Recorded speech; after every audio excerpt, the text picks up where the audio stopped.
Well, folks, how are we doing today? Great. How are you? That was very weak. How are we doing today? Wonderful. Me too.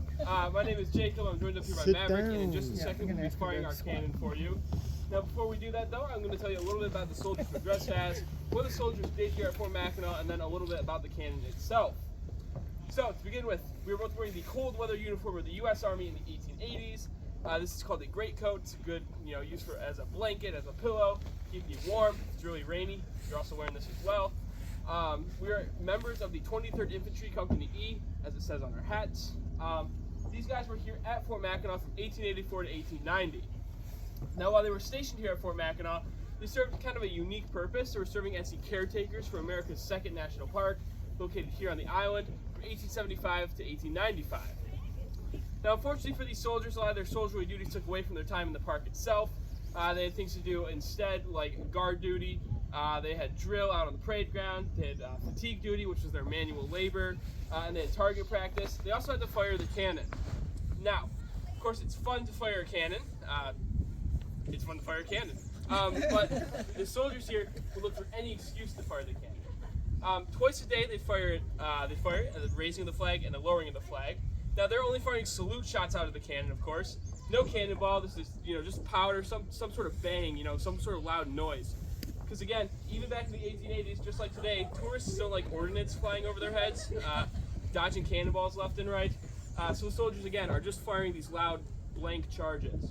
But again, they're firing it twice a day. They're firing it for national holidays. The 4th of July, they fired 38 shots, one for each state in the Union at the time. Of course, the best way to celebrate 4th of July is at dawn.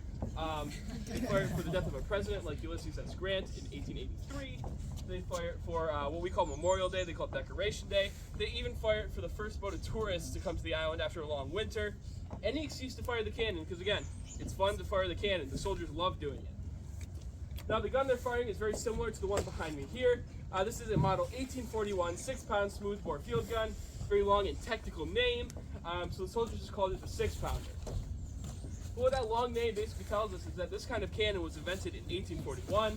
It has a maximum range of 1 mile with a 6-pound cannonball, so you could technically hit a target from here out to the shores of Round Island out there. So pretty long distance. But again, this is a smoothbore gun, meaning there's no grooves carved into the barrel. Instead of actually getting spin and accuracy on your cannonball, kind of just pushes it out.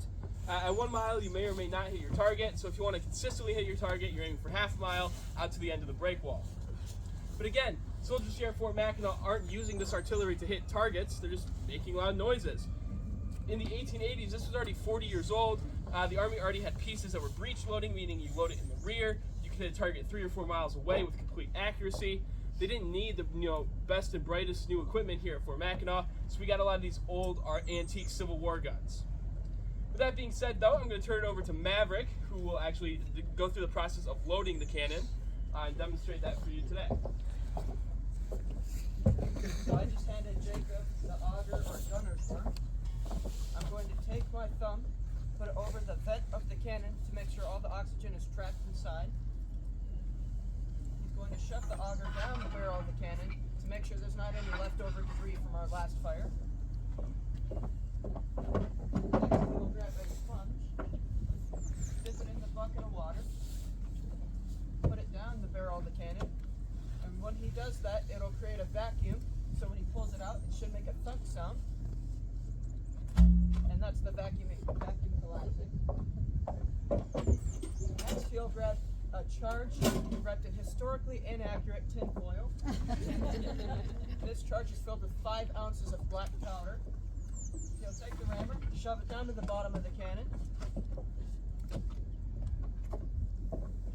Next, me and him will roll the cannon up to the edge of the platform. Next, Jacob will grab what is called a gimlet.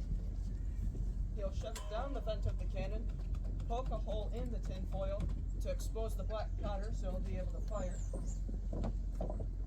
Next, he'll grab what is called a friction primer. This is a brass tube filled with black powder, and at the top is a chemical known as fulminate of mercury, which is very susceptible to friction. When he pulls that, a flame will shoot down to the black powder and it will fire. At this moment, I'd like to remind you that this is a cannon, so it is loud, you can either cover your ears or take a video depending on your priorities in life.